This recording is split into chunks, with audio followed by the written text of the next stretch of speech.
बिस्मिल्लाहिर्रहमानिर्रहीम, अस्सलाम वालेकुम। मैं गौहर बट सियासत के प्लेटफॉर्म से आपकी खिदमत में हाजिर हूँ। ख़बर ये है कि पीटीआई के अंदर एक मुसलसल तोड़ फोड़ का अमर जारी है।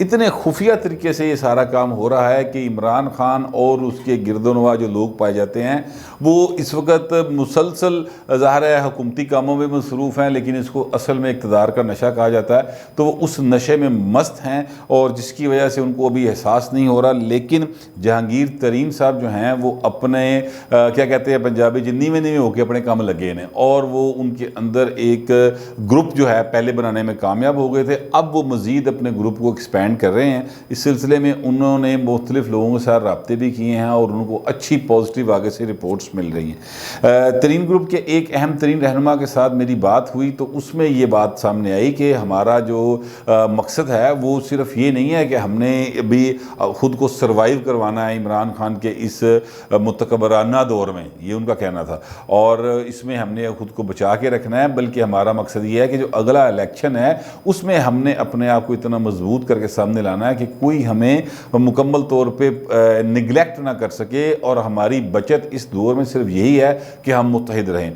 जहाँ तक उन्होंने कहा ये दो लोग जो हैं वो हमें छोड़कर गए हैं, ये दो लोग जो हैं वो तरीके इंसाफ कह रही है कि हमने वापस ले आए हैं। मिसाल के तौर पे नज़ीर चौहान साहब की बात की जाती है तो नज़ीर चौहान साहब उन्होंने कहा जी उनको तो हमने बिल्कुल फॉलो उनका बैकअप नहीं करना था, उन्होंने कांड नहीं सी टक्कनी सी। उसकी वजह है कि उन्होंने शहजाद अकबर साहब के मजहबी अकायद के हवाले से बात की। मज़हब हर एक का ज़ाती मसला होता है, उस पर किसी को इस हवाले से तंज करना या उसके अकायद को निशाना बनाना तनकीद का वो बिल्कुल गलत बात है और इस किस्म की बात नहीं करनी चाहिए थी। इसलिए हमने उनका पीछा नहीं किया या उनको सपोर्ट नहीं किया। अगर हम उनका सपोर्ट करते तो इससे हमारे ऊपर भी उंगलियां उठती और इस बात से उन्हें मना भी किया था कि आप इस तरह की बातें ना करें। लेकिन वो चौहान साहब बाज नहीं आते थे और फिर उनका जब सॉफ्टवेयर अपडेट हो गया तो फिर उन्होंने हमें गालियाँ निकालनी शुरू कर दी। तो उनका कहने का मतलब ये था कुल मिला के कि चंगा होया साढ़े चो भी निकल गया। हम इस तरह के बंदे को अपने साथ रखना भी नहीं चाहते। दूसरा जो बंदा है उसका नाम खुर्रम लगारी साहब है। खुर्रम लगारी जो हैं ये आज़ाद जीत कर पीटीआई में शामिल हुए थे और लाइन को तरीन साहब भी थे, लेकिन उनके साथ एक मसला हुआ है और वो ये मसला है कि वो कहा जाता है कि उनकी दूसरी बीवी है या पता नहीं पहली बीवी है। डिफेंस में उन्होंने उनके घर के बाहर फायरिंग की थी और फायरिंग के नतीजे में उन पर मुकदमा दर्ज हो चुका है। तो अब वो अगर समझते हैं कि हम उनके इस तरह की हरकतों के ऊपर के MP जाके बाहर फायरिंग करें बुढ़ियाँ दे करा दे, तो ये हम बिल्कुल इस किस्म की जो है ना सियासत नहीं करते और ना ही हम उनकी बैक करेंगे। इस हवाले से उन्होंने मर्जी है रहना है रहना, नहीं रहना तो चले जाएं, हमें इस तरह के लोगों की ज़रूरत नहीं, ये उनका ख्याल है। तीसरी बात जो बहुत अहम उन्होंने की है वो ये है कि जनाब गवर्नर पंजाब चौधरी सरवर साहब जो हैं वो अंदरों अंदर काम पा रहे हैं और पीटीआई के अंदर वो एक बड़ा धड़ा बना चुके हैं और वक्त आने पर वो उनको जाहिर करेंगे। और जाहिर है कि जब वो धड़ा बन जाएगा तो उसके बाद फिर गवर्नर सरवर जो है वो हमारे साथ राब्ते में है और उसके बाद वो चीज़ें हमारी स्ट्रेंथ हो जाएंगी। हमारे पॉलिटिकल मसल्स जो हैं वो वक्त के साथ साथ मजबूत होते चलेंगे। एक बात जो और सामने आई है वो ये है कि पीपल्स पार्टी के साथ तरीन साहब के राब्ते हैं। ये बात जिनसे मेरी बात हुई है उन्होंने भी कन्फर्म किया है। मैं उस बंदे का नाम इसलिए नहीं बता सकता है कि एतमाद का रिश्ता होता है, तो इसी चीज़ को ज़राए कहते हैं, ठीक है, साफ़ी जो है। और वो ज़राए के मुताबिक ये है कि पीपल्स पार्टी और तरीन के साथ दरमियान राब्ते मौजूद हैं और बहुत ज़्यादा इम्कान है कि तरीन साहब या तरीन का ग्रुप जो है वो इलेक्शन के नज़दीक जाकर पीपल्स पार्टी को ज्वाइन कर लेगा। और राब्ते किस तरह हैं, राब्ते मैं आपको बता देता हूँ किस तरह से हैं। राब्ते इस तरह से हैं कि मखदूम अहमद महमूद साहब के साथ बड़ी करीबी रिश्तेदारी है तरीन साहब की और मखदूम अहमद महमूद साहब जो हैं वो जनूबी पंजाब पीपल्स पार्टी के सदर हैं और मखदूम अहमद महमूद साहब जो हैं वो साबिक़ वज़ीर-ए-आज़म यूसुफ रज़ा गिलानी के भी कज़न हैं। तो लिहाजा बहुत ज़्यादा गहरी रिश्तेदारियाँ हैं, तल्लकदारियाँ हैं और जिसकी वजह से राब्ते जो हैं वो मुसलसल मौजूद हैं। अभी मुलाकात फ़िलहाल नहीं हुई और इम्कान भी नहीं है कि तरीन साहब की बराह रास्त या ओपन मुलाकात बिलावल साहब के साथ या जरदारी साहब के साथ हो। लेकिन अगर वो मुलाकात होगी तो बड़ी फिर लुक लुका के होगी, लेकिन जैसे ही होगी वो यकीनी तौर पर साड़ी अखा तो नहीं बच सकेंगे, असी फिर तुहानू दस देंगे गल है हुई है। लेकिन फ़िलहाल मुलाकात नहीं हुई, अलबत्ता राब्ते जारी हैं और ये राब्ते जो हैं वो बड़ी यानी करीब हो चुके हैं एक दूसरे के नज़रियाती तौर पर, चीज़ें बहुत करीब पहुंच चुकी हैं। और लेकिन सिर्फ अब बात इतनी है कि जैसे ही इलेक्शन का कोई नज़र आया कि लो जी इलेक्शन का ऐलान होने लगा, तो उस वक्त तरीन ग्रुप जो है वो सारे का सारा पीपल्स पार्टी को ज्वाइन कर लेगा। अब ज़ाहिर है उसमें कंडीशंस होंगी कि हमें क्या मिलेगा, फेडरल में क्या मिलेगा, सूबे में क्या मिलेगा, वो फिर ज़ाहिर उस वक्त के हिसाब से चीज़ों को देखेंगे। लेकिन फ़िलहाल दोनों ग्रुप्स के अंदर इस बात की हमआहंगी मौजूद है कि उन दोनों को एक होकर इमरान खान और नून लीग का मुकाबला करना चाहिए। ये एक पीटीआई के अंदर जो कुछ बन रहा है, जो कुछ पक रहा है, वो ये एक तरफ तो ये चल रहा है। दूसरी तरफ पीटीआई जो है, जो इक़्तिदार वाली पीटीआई है, जो एमएनएज जिनके काम नहीं हो रहे, एमपीएस जिनके काम नहीं हो रहे, जिनको मरदूद हरम समझा जा रहा है पीटीआई के अंदर, वो तरीन साहब और चौधरी सरवर साहब के साथ राब्ते में, और जो हैं अपना इक़्तिदार वाले लोग, इक़्तिदार के नशे वाले लोग, वो इमरान खान के गिरद घेरा डाल के बैठे हुए हैं। और इमरान खान रोज़ क्या छड़ दें, वाह वाह वाह सर क्या बात है, ये जी तुम ऐनक लाई है ना जबरदस्त, ये जो एब्सोल्यूटली नॉट किया है ना, इन्हें तो कमाल करता फड़ के। और 92 का वर्ल्ड कप जड़ा ना सर, वो तो वेख के बंदे की भुख भी मर जाती सर, तो सिर दर्द भी ठीक हो जाती, दवाई की लोड़ ही नहीं पैंती। इस तरह की बातें सुना सुना के इमरान खान का दिमाग ख़राब किया है। लेकिन मैं आपसे ये अर्ज़ करूँ कि इमरान खान वैसे भी खुद पसंद आदमी हैं। वो जब क्रिकेट खेलते थे और तभी ज़ाहिर है हम जानते थे उनको, और उस दौरान एक दो बार मुलाकातों का भी इम्कान हुआ। फिर जब वो सियासत में भी आ गए, फिर काफ़ी अर्सा मुलाकातें रहीं, 2011 और 12 के दरमियान भी रहीं। लेकिन उसके बाद खान साहब से फिर इंज गुड्डी चढ़ी ना, उन्होंने बुले की बात है, फिर खान साहब साढ़े हथे नहीं चढ़े, बहुत सारे और लोगों के फिर चले गए। फिर आहिस्ता आहिस्ता उन्होंने बहुत सारे जो कारनामे सर अंजाम दिए, वो आपके सामने ही हैं। मैं ज़ाती किस्म की कोई बात नहीं करना चाहता, वो आप जानते ही हैं। उनकी एक साबक बेगम ने फिर किताब भी लिखी हुई है। बट एनीवेज वो सारी चीज़ें अपनी जगह के ऊपर, मगर इमरान खान को पीटीआई के अंदर जो कुछ हो रहा है उसकी तरफ उनकी कोई तवज्जो बिल्कुल नहीं, सिरे से तवज्जो नहीं है। बल्कि मुझे एक जो पीटीआई के बड़े एक दरीना कारकुन हैं, और उन्होंने मुझे ये बात बताई कि जनाब जब इमरान खान साहब लास्ट टाइम लाहौर आए तो उनको बताया गया कि खान साहब ये लोग करप्शन कर रहे हैं, पंजाब के अंदर सरेआम खुलेआम करप्शन हो रही है, ये वज़ीर आला पंजाब का पूरा खानदान करप्शन कर रहा है। तो खान साहब ने कहा यार आपका क्या मसला है, आप अपने काम देखिए हो रहे कि नहीं हो रहे। अब इस किस्म का जो जवाब इमरान खान की तरफ से आता है तो फिर उससे ये लगता है कि जनाब ये तो इसका मतलब है कि खान साहब के इल्म में हैं चीज़ें, लेकिन खान साहब चाहते हैं कि यार खा रहे तो खान दे, बस मेरी हुकूमत बची है ना।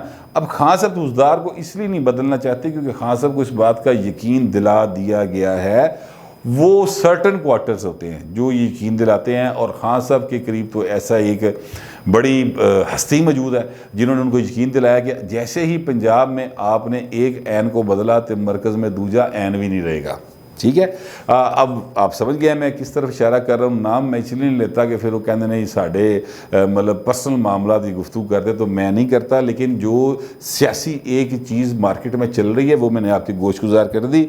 खान साहब के गिर्द सिर्फ वही नहीं है जो पीटीआई से जीत के आए हैं, मसला असद उमर, शीरी मज़ारी साहबा, शाह कुरैशी साहब, या और जो लोग हैं जो पीटीआई से जीत कर आ गए हैं और खान साहब को घेरा पा के बैठे। मुराद सईद साहब हो गए, अली मोहम्मद खान साहब हो गए।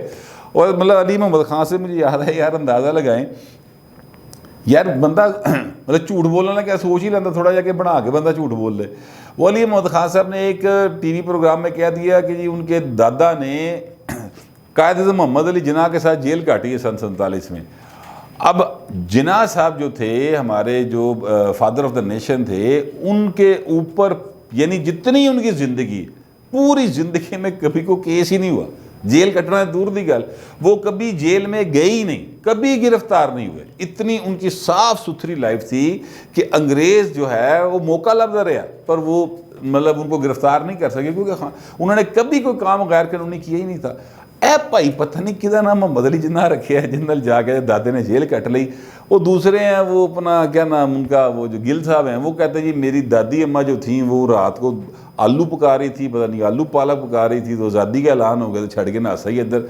इस किस्म की बातें करते यार, पता नहीं ये बात करते हुए सोचते क्यों नहीं है कि झूठ ही बोलना, चलो बना बनू तो लो ना किसी पासे, फिर अगली को बंदा कहता कि चलो शायद हुए। मतलब खान साहब ने ये कहा था, मुझे याद है 2011 के जलसे में इमरान खान साहब ने फरमाया था कि जब 1940 की करारदाद पास हुई मीनार पाकिस्तान में, तो मेरे वालिद साहब यानी खान साहब के वालिद साहब जो हैं वो उस करारदाद के पास होने के मौके पर जलसा गाह में मौजूद थे। ये बात सच हो सकती है, ये बात झूठ हो सकती है, लेकिन इसको कोई क्वेश्चन नहीं करेगा, इसलिए कि उस वक्त जितने भी मुसलमान थे वो उस मुस्लिम लीग के पीछे थे और कायदे मोहम्मद अली जिन्ना के पीछे वो बिल्कुल लब्बैक कह रहे थे। इसमें कोई दूसरी राय नहीं। अब लाखों का मजमा था, वो इमरान खान का PO भी हो सकता है, इसमें कोई बात नहीं है।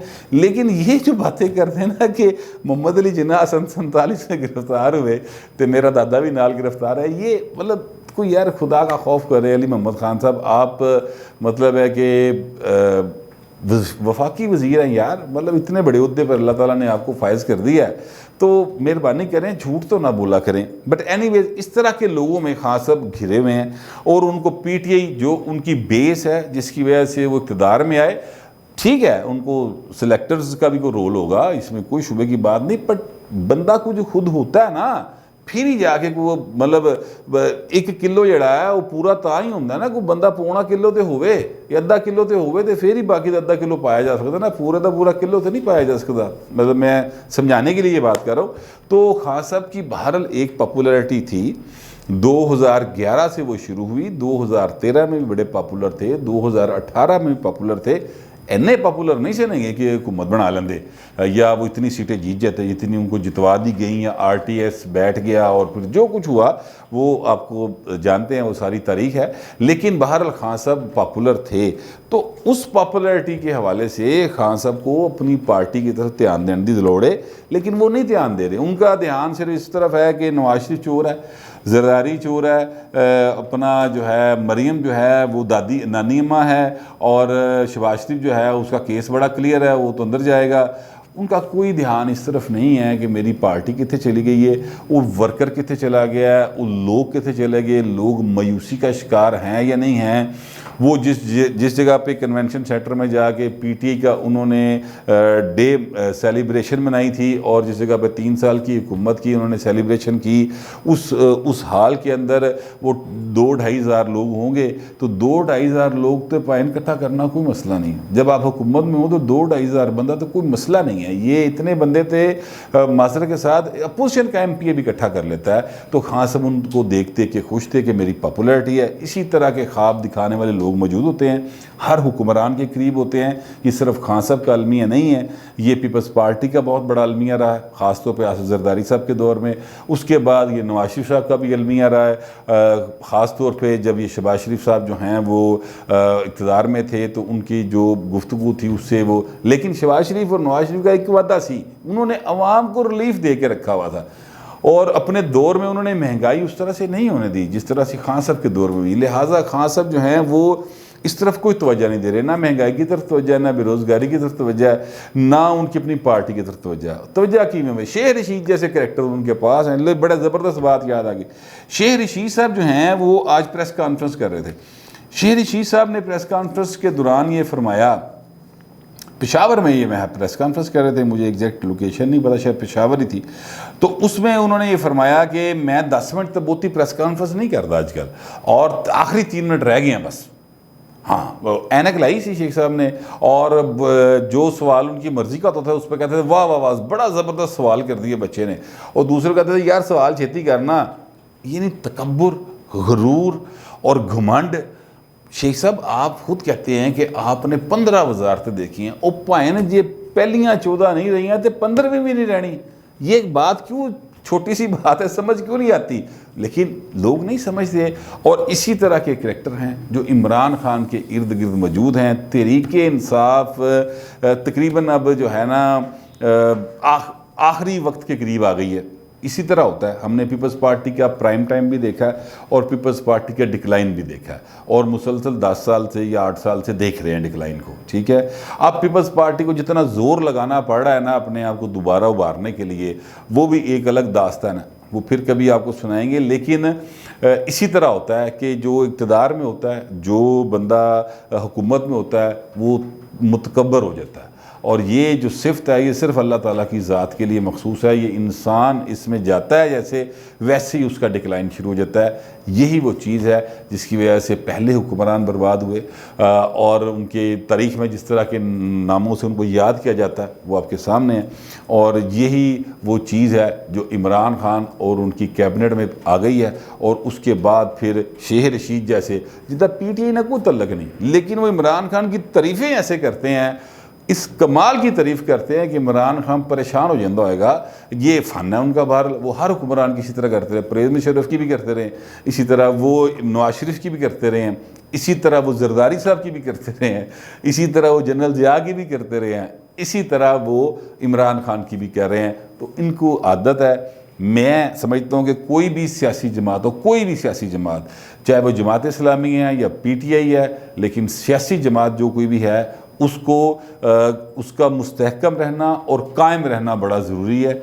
उसका अवाम में जड़ें रखना बहुत ज़रूरी है। ये पाकिस्तान की सियासत के लिए, पाकिस्तान की जमहूरियत के लिए, इसकी बका के लिए बहुत ज़्यादा ज़रूरी है कि ये चीज़ें सियासतदान जो हैं वो अपने आप को ज़रा ज़मीन की सतह पे रखें, हवा च ना उड़न। लेकिन क्या करें, ये बात कम लोगों को समझ आती है। PTI के अंदर धड़ेबंदी हो रही है, बड़ी तेज़ी के साथ हो रही है, लेकिन ਉਹਦੇ ਵੱਲ ना खान साहब का ध्यान है तो ना ही उन्होंने ਜਿਹੜੇ ਅਹੁਦੇਦਾਰ रखे उन्होंने ध्यान है। अलबत्ता खान साहब का ध्यान जड़ा वो शेख रशीद के उत्ते है और दीगर जो खुशामद पसंद है उनके ऊपर है। अब आने वाला वक्त है वो बताएगा कि PTI का शराजा कब और कैसे बिखरेगा। मुझे लगता है कि अगले इलेक्शन से पहले PTI का शराजा बिखर जाएगा। फिलहाल इतना ही, मिलते हैं अगले वीला।